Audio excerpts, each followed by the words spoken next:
محمد حارث راولپنڈی سے. محمد حارث راولپنڈی سے. محمد حارث جی. ہاں کیا کہہ رہے ہیں؟ شاہ صاحب قلب کون سا ذکر کر سکتا ہے اور لوگ بیعت کرتے ہیں پر بات کی تعلیم نہیں دیتے، ایسا کیوں؟ قلب کون سا ذکر کر سکتا ہے؟ بھائی قلب سارے ذکر کر سکتا ہے، کیوں نہیں کر سکتا؟ قلب تو آپ کا، آپ اگر وہ جاری ہو گیا قلب آپ کا، اللہ اللہ سے آپ کا قلب جاری ہو گیا، اور کوئی نعت چل رہی ہے، نعت شریف چل رہی ہے آخر اسلام کی شان کریم میں، کوئی نعت پڑھ رہا ہے اور وہ اسے اچھی لگ رہی ہے، اس نے بھی سن لی، تو وہ نعت تو ختم ہو گئی، لیکن وہ گھنٹوں گھنٹوں تک وہ پڑھتا رہے گا نعت، بے شک گھنٹوں گھنٹوں، کیونکہ قلب جاری ہو گیا نا، نور کو نور سے نسبت ہے. بے شک.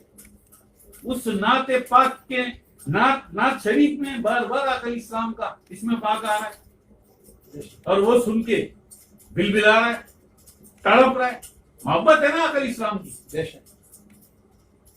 تو اس نے، وہ تو نعت والا تو نعت پڑھ کے چلا گیا اپنا لفافہ لے کے، بے شک. لیکن اس نے سن لیا تھا بس، وہ گھنٹوں گھنٹوں لگا ہوا ہے. کبھی کبھی تو ایسا ہوتا ہے کہ ساری ساری رات چلتا ہے. کیا بات ہے. تو یہ کیا کون سا ذکر کرتا ہے بھائی؟ یہ قلب تو یہ بھی کرتا ہے، لیکن ذکر جو ابتدائی ذکر ہے اس کا وہ وہی ہے جو ہم بتاتے ہیں آپ کو. اللہ اس کے مراتب ہوتے ہیں. یہ ذکر تو وہی چلتا ہے کہ جو ذکر اس کا ہے، جس ذکر سے اس کی پرورش ہوگی وہ ہے افضل و ذکر کلمہ طیب لا الہ الا اللہ.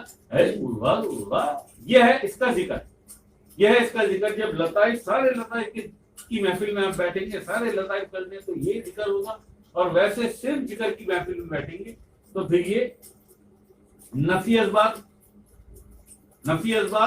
پھر اسبات الا اللہ، اس کے بعد ذات اور صفات، یہ ہو گئے ذکر کے درجے. ٹھیک ہے جی. اب قلب کے درجے جو ہیں وہ قلب سلیم سے، قلب سنور سے قلب سلیم، قلب سلیم سے قلب منیب، اس کا رخ اللہ کی طرف ہو جاتا ہے. پھر تجلی گرتی ہے قلب منیب پر، تو قلب منیب پھر قلب شہید ہو جاتا ہے. یہ قلب کے مراتب ہے. وہ